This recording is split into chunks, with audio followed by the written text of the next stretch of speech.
Hello दोस्तों, आज से हम स्टार्ट करेंगे आव्यूह। तो आव्यूह में चलिए एक एक करके समझते हैं। तो आप कॉपी कलम निकाल लीजिए और एक एक पॉइंट्स को आप नोट करते चलिए। देखिए आव्यूह का परिभाषा, अभी परिभाषा हम लोग समझते हैं। पहले हम लोग रो और कॉलम को समझ लेते हैं। और कॉलम, अब देखिए रो क्या होते हैं और कॉलम क्या होते हैं। देखिए जो क्षैतिज रेखाएं होती हैं यानी कि ऐसे, उन्हीं को हम लोग क्या बोलते हैं, रो बोलते हैं। जैसे ये देखिए, ये हमने लाइन खींचा, लेकिन ये लाइन जब हमने खींचा तो ये कैसे खींचा, क्षैतिज खींचा, तो इन्हीं को हम लोग बोलेंगे पंक्ति। अब देखिए पंक्ति को इंग्लिश में बोलते हैं रो, और रो का पहला अक्षर है आर, तो इसीलिए इसके जो नाम होंगे उसको इसी के अनुसार रख देंगे। अब ये देखिए इनका नामकरण कैसे करते हैं, तो ऊपर से नीचे की तरफ करते हैं, ठीक है ना। यानी कि ये जो आपका होगा, ये पहला पंक्ति होगा, ये दूसरा पंक्ति होगा, ये तीसरा पंक्ति होगा, ये चौथा पंक्ति होगा। तो पंक्ति को इंग्लिश में बोलते हैं रो, रो का पहला अक्षर है आर, इसीलिए पहला पंक्ति इसलिए R1, ये दूसरा है तो इसलिए R2, ये R3 और ये R4, ऐसे करके हम लोग डॉट डॉट करके बढ़ते जाएंगे, ठीक है। तो स्तंभ क्या होते हैं, तो जो आपकी ऊर्ध्वाधर रेखाएं होती हैं उन्हीं को हम लोग बोलते हैं स्तंभ, यानी कि ऐसे। ये सब क्या है, ये सभी के सभी स्तंभ है, ठीक है। तो स्तंभ का नामकरण क्या होगा, तो देखिए स्तंभ का इंग्लिश है कॉलम, और कॉलम का पहला अक्षर है सी, तो इसीलिए इनका जब नामकरण करेंगे तो सी से स्टार्ट करेंगे, और इनका नामकरण बाएं से दाएं की तरफ करते हैं। तो ये हो जाएगा पहला यानी कि C1, ये हो जाएगा दूसरा, और ये तीसरा, ये चौथा, यानी कि ये C1 C2 C3 C4, ठीक है। तो स्तंभों को C1 C2 C3 C4 से डिनोट करते हैं, और पंक्तियों को R1 R2 R3 R4 ऐसे डॉट डॉट करके डिनोट करते हैं। तो देखिए जो पंक्ति होते हैं वो ऐसे रेखाएं होती हैं, और जो स्तंभ होते हैं वो ऐसे ऊर्ध्वाधर रेखाएं होती हैं, ठीक है ना। अब जब ये दो चीज़ें हम समझ गए तो अब हम लोग समझते हैं इनकी परिभाषा को, आव्यूह की परिभाषा को। अब देखिए आव्यूह की परिभाषा क्या है, यमन संख्याओं को m पंक्तियों में तथा n स्तंभों में व्यवस्थित करने पर जो आयताकार सारणी प्राप्त होता है उसको आव्यूह बोलते हैं। तो देखिए मान लीजिए हमारे पास एग्जाम्पल के तौर पर हमारे पास 1 से 10 तक संख्याएं हैं, ठीक है। तो यहाँ पे लिख देते हैं 1 2 3 4 5 6 7 8 9 10, ठीक है। हमारे पास 1 से 10 तक की संख्याएं हैं। अब हमको करना क्या है, इनको व्यवस्थित करना है, और व्यवस्थित करेंगे तो देखिए व्यवस्थित करते हैं कुछ ऐसे करते हैं। क्या करते हैं कि एक लाइन में 5 संख्याएं रख देते हैं, और फिर दूसरी लाइन में अगले 5 संख्याएं रख देते हैं। तो इस प्रकार देखिए हमको ऐसे व्यवस्थित करने पर एक ऐसे ब्रैकेट लगा दें तो हमको देखिए एक व्यवस्था मिल गया, ठीक है ना। तो यही जो आपका व्यवस्था होगा इसी को हम लोग क्या बोलेंगे, आव्यूह बोलेंगे। अब देखिए इस आव्यूह में जो पंक्ति और स्तंभ है वो इंक्लूड है। देखिए पंक्ति है और स्तंभ है, तो देखिए इसमें 2 पंक्तियां हैं। देखिए ये पहला वाला पंक्ति हो गया, ये दूसरा वाला पंक्ति हो गया, तो ये R1 और ये R2, देखिए इसमें पंक्ति इंक्लूड हो गया। और इसमें स्तंभ देखिए ये पहला, ये दूसरा, ये तीसरा, ये चौथा, ये पांचवा। तो देखिए हमारे पास 1 से 10 तक संख्याएं थी, हमने इसको 2 पंक्तियों में और 5 स्तंभों में व्यवस्थित कर दिया। तो इस तरह से जो ये हमारा आयताकार सारणी प्राप्त हुआ इसी को हम लोग क्या बोलेंगे, इसी को हम लोग बोलेंगे आव्यूह। आया बात समझ में। अब देखिए जरा, अब इसके परिभाषा में एक शब्द यूज हुआ है व्यवस्था, ठीक है ना। अब देखिए ये व्यवस्था का मतलब क्या है, और इसका जब आव्यूह में यूज हुआ है तो इसका क्या मतलब निकलेगा। तो देखिए चूंकि यह आव्यूह में प्रयोग हुआ है, यानी कि ये जो आव्यूह है यह आपका एक व्यवस्था है, और जब यह आपका एक व्यवस्था है तो इसका कोई आंकिक मान नहीं निकलेगा। तो यही स्टार डाल के आप लिख दीजिएगा कि आव्यूह का कोई आंकिक मान नहीं होता है, ठीक है ना। अब क्यों नहीं होता है, तो इसलिए नहीं होता है क्योंकि आव्यूह एक व्यवस्था होता है, इसीलिए इसका कोई आंकिक मान नहीं होता है, ठीक है ना। तो ये पॉइंट आप जरूर नोट कर लीजिएगा। अब चलते हैं हम लोग अगले पॉइंट पे। तो अगला पॉइंट है आव्यूह के अवयव। अगला पॉइंट है आव्यूह के अवयव। आव्यूह के अवयव यानी कि एलिमेंट्स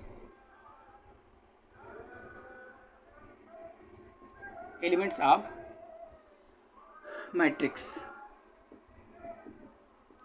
अब देखिए आव्यूह के अवयव क्या होते हैं। तो देखिए कोई भी आव्यूह जिन संख्याओं से मिलकर बनता है उन संख्याओं को उस आव्यूह के अवयव कहते हैं। जैसे एग्जाम्पल के तौर पर हम यहाँ पे ले लें, ठीक है ना, ऐसे करके। अब देखिए ये जो आव्यूह आपका बना है, ये आव्यूह को बनने के लिए इन संख्याओं का हमने प्रयोग किया है। तो यही संख्याएं जो कहलाती हैं, इन्हीं को हम लोग बोलते हैं इस आव्यूह के अवयव। ठीक है ना। तो आव्यूह के अवयव क्या कहलाते हैं? तो जिन संख्याओं से मिलकर वह आव्यूह बनता है उसी को हम लोग बोलते हैं अवयव। तो यही सब क्या हो जाएंगे? यही सभी के सभी क्या हो जाएंगे? इस आव्यूह के अवयव हो जाएंगे।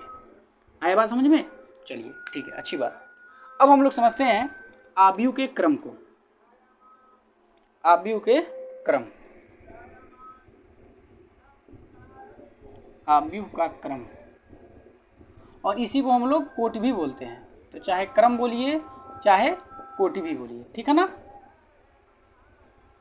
ऑर्डर ऑफ मैट्रिक्स, ठीक है। अब ऑर्डर ऑफ मैट्रिक्स क्या है, इनको हम लोग समझते हैं। देखिए, यदि किसी संख्या में m पंक्ति तथा n स्तंभ हो तो उसे, यहाँ पे इसका परिभाषा लिख देते हैं। यदि किसी आव्यूह में m पंक्ति तथा n स्तंभ हो तो उसे देखिए, ये m क्रॉस n कोटि का, m क्रॉस n कोटि या m क्रॉस n क्रम, या फिर अगर इसको आप इंग्लिश में लिखना चाहे तो क्या लिखेंगे?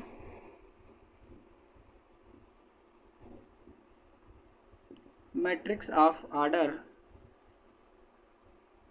ठीक है ना,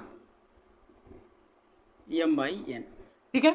तो देखिए, अगर कोई आव्यूह है, उस आव्यूह में m पंक्तियां हो और n स्तंभ हो तो उसको हम लोग क्या बोलेंगे? m/n कोटि का, या फिर m/n चाहे m क्रॉस n क्रम का वो आव्यूह है। ठीक है ना। जैसे एग्जाम्पल के तौर पर, आव्यूह यहाँ पे पूरा इसको पूर्ण कर दें, आव्यूह कहते हैं। ठीक है। मान लीजिए एग्जाम्पल के तौर पर हमने एक आव्यूह लिखा। अब इस आव्यूह में जब हमने लिखा तो देखिए, इसमें 2 पंक्तियां हैं और इसमें 3 स्तंभ हैं। तो जब इनमें 2 पंक्तियां और 3 स्तंभ हैं तो इसका जो ऑर्डर होगा वो क्या हो जाएगा? 2/3, 2/3। तो जो पंक्तियां होती हैं उसको पहले लिखते हैं और जो स्तंभ होते हैं उसको बाद में लिखते हैं, और इसी को एक साथ पढ़ लेते हैं। और ये जो आपका क्रॉस का चिन्ह दिख रहा है, इसको बाई पढ़िए चाहे क्रॉस पढ़िए, कोई दिक्कत नहीं है। तो इसी को हम लोग क्या बोलते हैं? इस आव्यूह के क्रम या फिर इस आव्यूह के कोटि। तो इसको क्या बोलेंगे? 2/3 चाहे 2 क्रॉस 3 कुछ भी आप बोल सकते हैं। तो 2/3 क्रम का ये आव्यूह है या फिर 2/3 कोटि का ये आव्यूह है। ठीक है। तो जब भी आपको कोटि बताना होगा या फिर क्रम बताना होगा किसी भी मैट्रिक्स का, किसी भी आव्यूह का, तो आप देखेंगे कि उसमें कितनी पंक्तियां हैं और फिर उसमें देखेंगे आप कितनी स्तंभ हैं। तो जितनी पंक्तियां होंगी उसको पहले लिखेंगे और जितने स्तंभ होंगे उनको बाद में लिखेंगे और उन्हीं को एक साथ पढ़ देंगे, बीच में बाई लगा देंगे, तो वही हो जाएगा उसका कोटि। तो जैसे यहाँ पे देखिए, यहाँ पे 2 पंक्तियां थी और इसमें 3 स्तंभ थे, तो इसलिए इसका जो कोटि है वो 2/3 का हो गया। ठीक है ना। अब इससे रिलेटेड कुछ बातें हैं जो हम लोगों को जाननी चाहिए, तो इसको मिटा देते हैं क्योंकि जगह तो है नहीं। तो ऊपर वाला मिटाते हैं और फिर उस बात को हम लोग समझते हैं, उस पॉइंट को हम लोग समझते हैं। तो देखिए, पहला पॉइंट क्या है?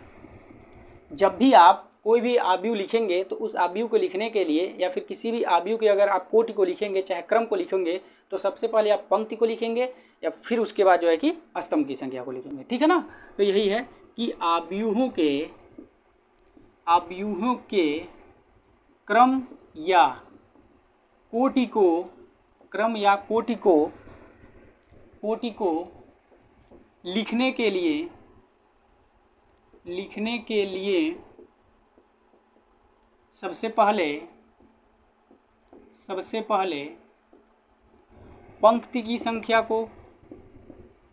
पहले पंक्ति की संख्या को इसके बाद स्तंभ की संख्या को लिखते हैं। ये हो गया पहला पॉइंट। दूसरा पॉइंट क्या है कि अगर मान लीजिए कोई भी मैट्रिक्स का अगर आपको कोटि या आप उसका क्रम दिया गया है तो हम लोग क्या समझेंगे कि जो शुरू में लिखा गया है, जो पहले लिखा गया वो पंक्ति लिखा गया है, और जो बाद में लिखा गया वो स्तंभ लिखा गया। जैसे सपोज मान लीजिए हम कहें कि एक आव्यूह है, 1 मिनट यहाँ पे मिटा दे पहले पूरा, ठीक है। जैसे हम बोलें कि एक आव्यूह है, ठीक है ना, तो उस आव्यूह का कोटि जो है 5/3 का है। तो हम लोग क्या समझेंगे 5/3 से कि ये जो आपका पहले यानी कि ये जो पहला है ये है आपका पंक्ति, ठीक है, और ये जो दूसरा है वो है आपका स्तंभ, ठीक है ना। तो यही कह रहा है कि अगर आपको कोटि लिखना होगा तो पहले पंक्ति को लिखेंगे फिर स्तंभ को लिखेंगे। और यही दूसरी बात ये बता रहा है कि अगर कोई आव्यूह का अगर आपको कोटि दिया गया है तो जो पहला अक्षर होगा वह आपका पंक्ति होगा और जो दूसरा होगा वो आपका स्तंभ होगा, ठीक है ना। तो ये दूसरा पॉइंट था। तीसरा पॉइंट क्या है, अगर हमको पता करना है कि कोई मैट्रिक्स है, उस मैट्रिक्स के टोटल एलिमेंट्स कितने यानी कि उस टोटल अवयव कितने हैं, तो उसके टोटल अवयव को आप कैसे निकालेंगे। तो पहला है कि आप पूरे अवयव को गिनिए, या दूसरा तरीका क्या होगा जो हम लोग बताने जा रहे हैं। तो देखिए जैसे यहाँ पे हम एक एग्जांपल ले लेते हैं, अभी अपने आप आपको समझ में आ जाएगा कि ये मान लीजिए ये है आपका। अब देखिए इसमें टोटल 6 अवयव हैं और ये 6 कैसे मिले हैं, तो इसको लिए देखा जाए तो देखिए इसमें 2 पंक्तियाँ हैं और इसमें 3 स्तंभ हैं। अब इन्हीं कोटि का क्या कर लिया जाए, गुणा कर लिया जाए। गुणा करेंगे तो कितना मिलेगा, 6 मिलेगा। और देखिए इसमें 6 एलिमेंट्स है भी। तो इसका मतलब अगर हम लोगों को किसी भी मैट्रिक्स का यानी कि किसी भी आव्यूह के अवयव को पता करना है तो बस उनके कोटि का क्या कर लेंगे, मल्टीप्लाई कर लेंगे। मल्टीप्लाई करने के बाद जो मिलेगा वही हमारा क्या हो जाएगा, उस मैट्रिक्स के टोटल एलिमेंट्स की संख्या हो जाएगी। तो फिलहाल यहाँ पे वही तीसरा पॉइंट हम लिखने वाले हैं। तो तीसरा पॉइंट क्या है कि यदि किसी आव्यूह में m पंक्ति तथा n स्तंभ हो तो आव्यूह में, तो फिर आव्यूह में या फिर आव्यूह के अवयवों की संख्या बराबर क्या हो जाएगा, पंक्तियों की संख्या गुणे स्तंभों की संख्या। और पंक्तियों की संख्या यहाँ पे m है और स्तंभों की संख्या n है। तो यानी कि उस टोटल कितने अवयव हो जाएंगे, तो टोटल mn अवयव हो जाएंगे। अब देखिए इस पे बेस आपके प्रश्नावली में बहुत सारे क्वेश्चंस दिए गए हैं या फिर बहुत सारे क्वेश्चंस आपको मिलेंगे। तो इसको कैसे करेंगे, तो यहाँ पे हम लोग समझ लेते हैं। जब हम लोग प्रश्नावली को हल करेंगे तो वहाँ पर भी समझेंगे। तो देखिए इसमें रिलेट करके देता है, क्या करता है, कहेगा कि एक आव्यूह है, इसमें इतने अवयव हैं, तो बताइए इसके टोटल कितने क्रम बनेंगे। ये पहला टाइप का क्वेश्चन हो गया। दूसरे टाइप का क्वेश्चन क्या है कि बोलेगा कि एक आव्यूह है जिसके क्रम ये हैं, तो इसमें टोटल एलिमेंट्स कितने होंगे, इसकी संख्या बताइए, ठीक है ना। तो सबसे ज़्यादा आपका ये वाला देता है कि आपको एलिमेंट्स दे देगा और बोलेगा कि संभव कोटियों की संख्या बताइए कितनी होगी, ठीक है ना। तो भाई हम लोग दोनों बता सकते हैं। अगर हम लोगों को क्या पता चले कि कोई आव्यूह है उसमें कितने अवयव हैं, तो हम लोग आराम से पंक्तियों की संख्या और स्तंभों की संख्या बता सकते हैं। और फिर जब पंक्तियों और स्तंभों की संख्या पता चल जाएगी तो वही हमारी कोटि होती है। तो हम ये कह सकते हैं कि अगर हमको टोटल अवयवों की संख्या पता हो तो हम लोग कोटि को ज्ञात कर सकते हैं, और अगर कोटि पता हो तो हम टोटल अवयवों की संख्या ज्ञात कर सकते हैं। जैसे सपोज मान लीजिए हमने यहाँ पे बोला कि एक मैट्रिक्स है जिसमें टोटल के जो है कि 6 एलिमेंट्स हैं, तो बताइए कि इसके टोटल कितने क्रम संभव हैं। तो देखिए जब हमारे पास टोटल 6 एलिमेंट्स हैं तो हम इसको कैसे कैसे व्यवस्थित कर सकते हैं, यानी कि ऐसे कितनी संभव कोटियां बनेंगी जिनमें हम इन 6 संख्याओं को क्या कर सकते हैं, मैनेज कर सकते हैं। तो देखिए पहला तो हमारा 1/6 होगा, यानी कि एक ऐसा आव्यूह बनाए जिसमें एक पंक्ति हो और 6 स्तंभ हो। तब देखिए इनके कोटि हमारे 1/6 होंगे और जब इनका गुणा करेंगे तो हमको 6 मिल जाएगा और यही 6 क्या होगा, हमारे अवयवों की संख्या हो जाएगी। तो पहला तो हमारा क्रम यही हो गया। तो अब दूसरा क्या होगा, 2/3 का बना लें। क्या बना लें, 2/3 का। 2/3 का बनाने का मतलब क्या हो गया कि 2 पंक्ति बना लें और 3 स्तंभ बना लें। तब भी इनका गुणा करेंगे तो हमको 6 मिल जाएगा और यही 6 क्या है, टोटल अवयवों की संख्या है। तो देखिए ये दूसरा क्रम हमारा संभव होगा। तीसरा क्रम क्या होगा, 3/2 का, यानी कि ऐसा हम आव्यूह बना लें जिसमें 3 पंक्तियां हों और 2 स्तंभ हों, तब भी उनमें एलिमेंट्स की संख्या कितनी होगी, 6 होगी। तो ये देखिए तीसरा संभव क्रम पता चल गया। चौथा क्या होगा, 6/1 का, ठीक है ना, यानी कि हम एक ऐसा आव्यूह बना लें जिनमें क्या हो, 6 पंक्तियां हो और 1 स्तंभ हो, तो इसके द्वारा हमारा जो टोटल अवयव की संख्या होगी वो भी 6 होगी। तो इस प्रकार देखिए अगर हमारे पास टोटल 6 अवयव हों तो इन 6 अवयव वाले कितने आव्यूह हम बना सकते हैं? तो यहाँ पे 4 तरह के आव्यूह बना सकते हैं। एक तो 1/6 का, और दूसरा 2/3 का, और ये अगला वाला तीसरा टाइप का, तीसरा वाला कौन सा होगा? 3/2 क्रम का, और अगला होगा 6/1 का। ठीक है ना? तो ये देखिए ऐसे ही बहुत सारे क्वेश्चंस आपको मिलेंगे प्रश्नावली में सॉल्व करने के लिए। तो जब भी आपको दे इस तरह से कि आपके कोई आव्यूह हैं जिनमें अवयवों की संख्या इतनी है, तो इसकी संभव कोटियों की संख्या बताइए, तो आप ऐसे ही ज्ञात करेंगे। ठीक है ना? तो इस बात का ध्यान रखिएगा, जब भी आप बदलिएगा तो जो भी यहाँ पे आप लिखिएगा वो कैसे होने चाहिए? वो सभी के सभी इंटीजर होनी चाहिए। अगर इंटीजर नहीं होगा तो आपका क्वेश्चन गलत हो जाएगा, है ना? नहीं तो आप यहाँ पे तो बहुत सारे बनाएंगे, बोलेंगे भैया ऐसे कर लीजिए, 4 गुणे 3/2 कर लीजिए, तो ये भी तो गुणा करने पे हमको 6 ही मिलेगा, तो ये भी संभव कोटि होगी, नहीं, गलत हो जाएंगे। ठीक है ना? यानी कि जो भी आप संख्याएं लेंगे उनको आप केवल कैसा लेंगे? तो उनको सभी के सभी प्राकृतिक संख्या के हिसाब से लेंगे। ठीक है ना? कोई भी वहाँ पे आपका फ्रैक्शन में नहीं होना चाहिए। ठीक है ना? अब हम लोग क्यों प्राकृतिक संख्या ही लेंगे, क्यों फ्रैक्शन में ले सकते हैं? ये भी एक बहुत बड़ी कारण है, तो उसको समझा जाए। ये देखिए जो फ्रैक्शन में आती हैं, ये फ्रैक्शन का मतलब क्या हो गया? 3/2। 3/2 का मतलब 1.5। अब हम बोले कि अब देखिए यहाँ पे 2 और 3 का मतलब है कि इसमें 2 पंक्तियाँ और 3 स्तंभ है, और यहाँ पे 3/2 का मतलब 1.5। अब हम बोले कि 1.5 पंक्तियाँ हैं, तो ये 1.5 पंक्ति का मतलब क्या हो गया? पंक्ति होगा या तो 1 होगा या तो 2 होगा, 1.5 मतलब क्या? कुछ नहीं, यानी कि उसका कोई महत्व ही, यानी कि कोई अर्थ ही नहीं निकल रहा है। इसीलिए हम लोग इसको क्या करते हैं? इंटीजर में लेते हैं, यानी कि प्राकृतिक संख्या में लेते हैं। ठीक है ना? यहाँ पे फ्रैक्शन में नहीं लेते हैं, क्योंकि फ्रैक्शन में लेने से उसका कोई मतलब ही नहीं निकल रहा है। ठीक है ना? अब जैसे बोले, मान लीजिए हमारे पास यहाँ पे 2 मार्कर है, अब बोले ये अगर ये 1 है तो 1 मार्कर, ये 2 है तो 2 मार्कर। अब हम इसको 1.5 मार्कर कैसे बोलें? अगर यहाँ से हम अगर आधा काट भी दें तब भी आधा और ये मिलके हम एक इसको बोलेंगे, एक इसको बोलेंगे। भाई आधा इसको कैसे बोलेंगे? बात समझ रहे हैं? ये भले ही आधा हो गया, लेकिन अब ऐसा थोड़ी है कि अगर ये आधा हमने कर दिया तो इसको लिखेंगे तो आधा ही लिखाएगा तो पूरा ही लिखाएगा। बात समझ पा रहे हैं ना हम जो कहना चाह रहे हैं? ठीक ना? जैसे मान लीजिए ये 1 मार्कर है, अगर हम इस 1 मार्कर से लिख रहे हैं तो जैसे हमने 1 लिखा, 2 लिखा। अब ऐसा नहीं है कि अगर हम इसको आधा काट दें तो ऐसा नहीं है कि ये आधा लिखाएगा फिर ये 2 ऐसे लिखाएगा, ऐसा थोड़ी ना होगा। यानी कि चाहे ये पूरा हो चाहे ये आधा हो, मतलब तो एक ही का निकलेगा ना। तो वही बात हम बताना चाह रहे हैं कि जो हमारी पंक्तियां होंगी या फिर जो हमारे स्तंभों की संख्या होगी वह प्राकृतिक संख्या यानी कि इंटीजर में होंगी, वो कभी भी फ्रैक्शन में नहीं हो सकती। यानी कि जैसे हम बोले 1.5 पंक्तियाँ चाहे 2.5 पंक्तियाँ, इसका कोई महत्व ही नहीं हो रहा। ठीक है ना? तो इसीलिए हम लोग इसको फ्रैक्शन में नहीं रखते हैं। किस में रखते हैं? इंटीजर में रखते हैं, यानी कि प्राकृतिक संख्या में रखते हैं। ठीक है ना? तो ऐसे बहुत सारे क्वेश्चंस मिलेंगे, जब मिलेंगे तो हम लोग उस पर और चर्चा करेंगे।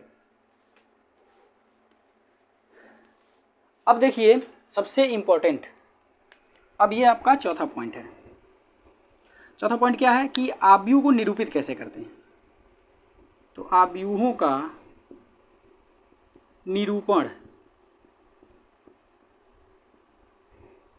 तो आव्यूहों का निरूपण कैसे किया जाता है? तो देखिए यहाँ पे आव्यूह को निरूपित करने के लिए जो हमारे अंग्रेजी वर्णमाला होते हैं इनके कैपिटल लेटर का प्रयोग करते हैं, और जब उनके अवयवों को डिनोट करना रहता है तो अंग्रेजी वर्णमाला के स्मॉल अक्षर का प्रयोग करते हैं और उसमें द्वि अनुलग्न लगा देते हैं। ठीक है ना? और जो उसमें द्वि अनुलग्न लगाते हैं उसका जो पहला वाला होता है उसको हम लोग पंक्ति बोलते हैं, और जो दूसरा वाला अनुलग्न होता है उसको हम लोग स्तंभ बोलते हैं। अब ये जो बातें बताए हैं अब इसको समझिए। जैसे अगर मान लीजिए हमको कोई मैट्रिक्स को डिनोट करना होगा तो उसको ए मतलब अंग्रेजी वर्णमाला को कैपिटल लेटर से डिनोट करेंगे। तो देखिए ये ए हो गया, ए बराबर हमने कोई मैट्रिक्स यहाँ पे लिखा, आव्यूह लिखा। अब हमको इनके एलिमेंट्स को निकला है तो क्या करेंगे? स्मॉल लेटर का प्रयोग करेंगे ऐसे करके। ठीक है ना? और जब ये स्मॉल अक्षर का प्रयोग करेंगे तो इसमें हम लोग द्वि अनुलग्न लगा करके लिखेंगे, यानी कि ऐसे करके। ठीक है? तो यही हमारा हो जाएगा एलिमेंट्स।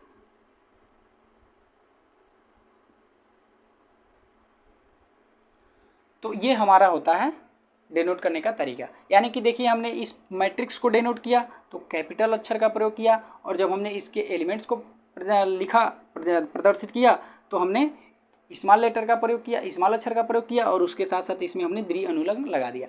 अब ये जो द्वि अनुलग्न लगाए हैं, इस द्वि अनुलग्न का मतलब ये है कि ये जो पहला है ये पंक्ति को डिनोट करता है और ये जो दूसरा होता है ये स्तंभ को डिनोट करता है। ठीक है ना? अब ये द्वि अनुलग्न ही बताते हैं कि कोई एलिमेंट्स किस पोजीशन में है, किस स्थान पर है, उसकी एक यूनिक स्थिति होती है, यूनिक पोजीशन होती है। तो यही द्वि अनुलग्न बताता है कि उसकी यूनिक पोजीशन कहाँ पर है, ठीक है ना। तो अब हम लोग वो आगे मतलब इसके बाद हम लोग सीखने वाले हैं। तो फिलहाल हम लोग ये जान गए कि आव्यूहों को कैसे प्रदर्शित करते हैं। तो देखिए आव्यूह को कैपिटल लेटर से और आव्यूह के अवयव को स्मॉल लेटर से उनके साथ द्वि अनुलग्न लगा करके प्रदर्शित करते हैं, ठीक है ना। और इसी के साथ साथ देख लेते हैं जो हमारे आव्यूह होते हैं उस आव्यूह को डिनोट करने का 3 तरीका होता है। एक तो आप ऐसे डिनोट करते हैं, ठीक है ना, या फिर आप ऐसे ऐसे डिनोट करते हैं। ये देखिए ये स्मॉल ब्रैकेट है लेकिन ये थोड़ा सा बड़ा है। या फिर इसको डिनोट करने का एक और होता है, वो ये होता है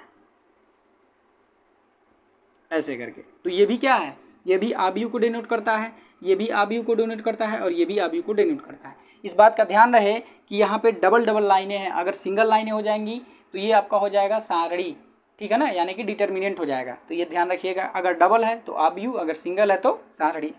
और यहाँ पे इसको रिप्रेजेंट करने का एक तरीका और होता है, ये ऐसे करके ब्रैकेट बना करके तिरछा सा, या फिर ये। तो सबसे ज़्यादा आपका प्रयोग यही वाला होता है। तो हम लोग केवल इसी के बारे में देखेंगे या फिर इसी को हमेशा लिखेंगे। लेकिन ये जानकारी के लिए याद रखिएगा कि ये दोनों भी होता है, ठीक है ना। तो ये रहा आपका पूरा ये कंसेप्ट। अब हम लोग जो सबसे इम्पोर्टेंट है, जिसकी सहायता से हम लोग बहुत सारे क्वेश्चंस कर सकते हैं, और वही चीज़ें बच्चों को नहीं आता है तो बच्चे गलतियाँ कर देते हैं या फिर कहते हैं कि ये तो बहुत कठिन चैप्टर है, ठीक है ना। तो चलिए अब उसको सीखते हैं जो सबसे इम्पोर्टेंट है।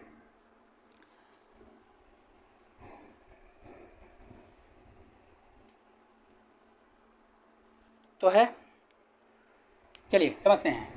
तो आव्यूहों का निर्माण, आव्यूहों का निर्माण, आव्यूहों का निर्माण। अभी हमने बताया कि आव्यूहों में क्या क्या होती हैं, पंक्तियां होती हैं और स्तंभ होते हैं। और जब हम आव्यूह के अवयव को लिखते हैं तो उनमें द्वि अनुलग्न लगा करके लिखते हैं। तो बस ये 2 कंसेप्ट, आप 2 बातें याद रखिएगा, आप आव्यूह का निर्माण बड़े आसानी से कर सकते हैं। देखिए जैसे मान लीजिए हमको 3x3 क्रम का एक आव्यूह बनाने हैं और इनके एलिमेंट्स को लिखने हैं। तो क्या करेंगे, इसमें देखिए 3 पंक्तियां हैं तो हमने 3 पंक्तियां को लिख दिया।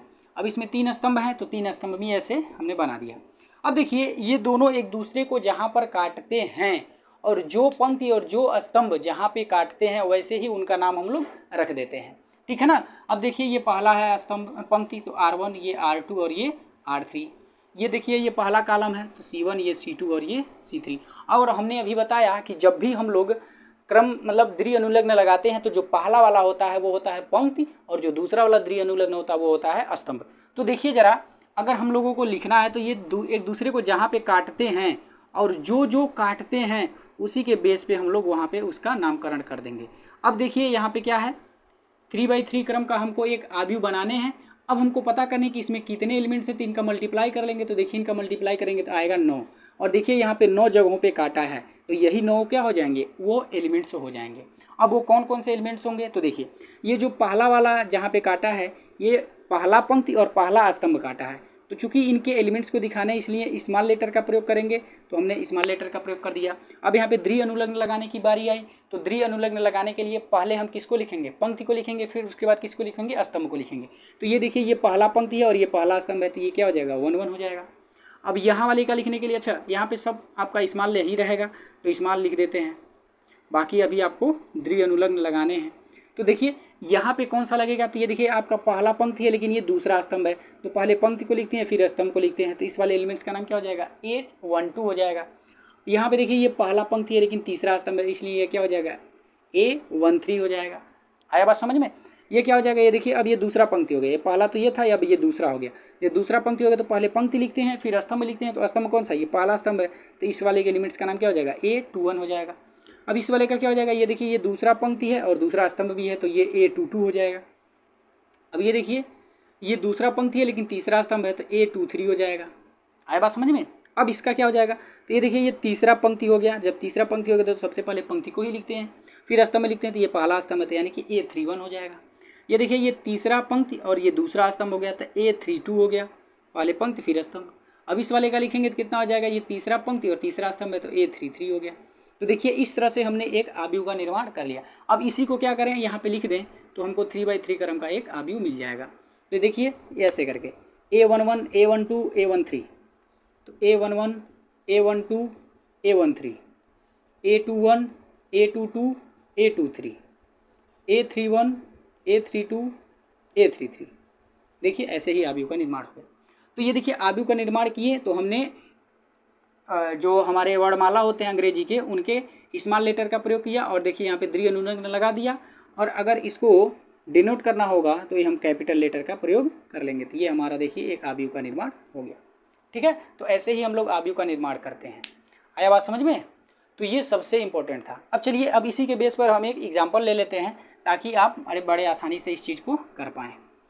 वैसे जब हम प्रश्नावली को सॉल्व कराएंगे तो वहाँ पे तो ये बातें हम सब कराएंगे ही, लेकिन फ़िलहाल यहाँ पे किए हैं तो थोड़ा सा देख लेते हैं एक एग्जाम्पल। मान लीजिए हम किसी आव्यूह का निर्माण करना चाहते हैं, 2/2 का एक आव्यूह बनाना चाहते हैं, और वो कैसे बनेगा? तो AIJ बराबर मान लीजिए I+J/3 करके ऐसे हम बनाना चाहते हैं। यानी कि अब देखिए ये जो हमारा 2/2 क्रम का एक आव्यूह बनाने हैं उसमें पंक्तियों की संख्या 2 है और स्तंभों की संख्या भी 2 है। तो कुछ इसी तरह का बनेगा A11, A12, A21 और A22। देखिए इसमें 2 पंक्तियां हैं और 2 स्तंभ हैं, यानी कि यही 4 एलिमेंट्स हमको मिलेंगे। अब इन 4 एलिमेंट्स मिलेंगे तो ये चारों एलिमेंट्स किसकी सहायता से निकालेंगे? तो यहाँ पे देखिए कंडीशन दिया है, इसकी सहायता से हमको निकालने हैं। तो चलिए देखते हैं कि ये कैसे निकलेंगे। तो यहाँ पे अगर ध्यान से देखिए तो जो हमारा पहला एलिमेंट्स है, इस पहले एलिमेंट्स में I का मान 1 है और J का भी मान 1 है। तो फिलहाल AIJ बराबर यहाँ पे दे रखा है I+J/2। तो हमको A11 चाहिए, तो I के जगह पर भी 1 और J के जगह पर भी 1 रखना पड़ेगा। तो जब बाएं तरफ रखें तो A11 मिल गया, तो दाएं तरफ रखेंगे तो क्या मिलेगा? 1 + 1/2, अर्थात ये हो जाएगा 1। ठीक है ना, मतलब 1 और 1 मिलकर 2, 2 में 2 से भाग दे देंगे तो एक आ जाएगा। अब हमको अगला वाला कौन सा निकालना है? A21 निकालना है, यानी कि यहाँ पे I के जगह पर 1 और J के जगह पे 2 रखना है। तो अब यहाँ I के जगह पर 1 और J के जगह पे 2 रख देंगे, फिर बटे में 2 है तो फाइनली ये हो जाएगा 3/2। सॉरी, यहाँ पे बटे में 3 है, तो यहाँ पे कितना हो जाएगा? 3। तो अब यहाँ पे आपका हो जाएगा 2/3। ठीक है ना, यहाँ पर भी 3 है, तो फाइनली देखिए ये 3 हो जाएगा और बटे में 3 है, तो 3 में 3 से भाग दे देंगे तो 1 आ जाएगा। अगला वाला क्या होगा? तो अगला वाला है 21। तो अब यहाँ पे देखिए I का मान 2 और J का मान 1, तो 2 + 1/3 अर्थात ये हो जाएगा 1। अब अगला है आपका 2 लास्ट वाला। देखिए तो ये क्या हो जाएगा? I के जगह पर भी 2 और J के जगह पर भी 2, तो ये होगा 2 + 2/3 अर्थात 4/3, है ना। अब हमको 2/2 का एक मैट्रिक्स लिखना था तो हमारा लिखा गया। तो ये वाला मैट्रिक्स कौन सा होगा? तो A11, A12, A21 और A22, और इसका मान हमने निकाल रखा है, देखिए, है ना। अब इसी को इसमें रख देंगे। तो A11 का मान 2/3, A12 का मान 1 है, A21 का मान 1 है और A22 का मान 4/3 है। तो इस प्रकार देखिए हमको एक मैट्रिक्स मिल गया। ठीक है ना। तो ऐसे बहुत सारे क्वेश्चंस हम लोग करने वाले हैं, जब एक्सरसाइज करेंगे तो वहाँ पे अब हमको बताएंगे। ठीक है ना। तो फिलहाल आज के लिए बस इतना ही। नेक्स्ट लेक्चर में हम लोग देखेंगे कि मैट्रिक्स कितने टाइप्स के होते हैं, फिर उसके बाद देखेंगे इक्वलिटी ऑफ मैट्रिक्स, फिर उसके बाद हम लोग देखेंगे कि मैट्रिक्स को कैसे ऐड किया जाता है, फिर उसके बाद कैसे सब्ट्रैक्ट किया जाता है। ठीक है ना। तो ये सब टॉपिक हम लोग आगे कवर करने वाले हैं। धन्यवाद।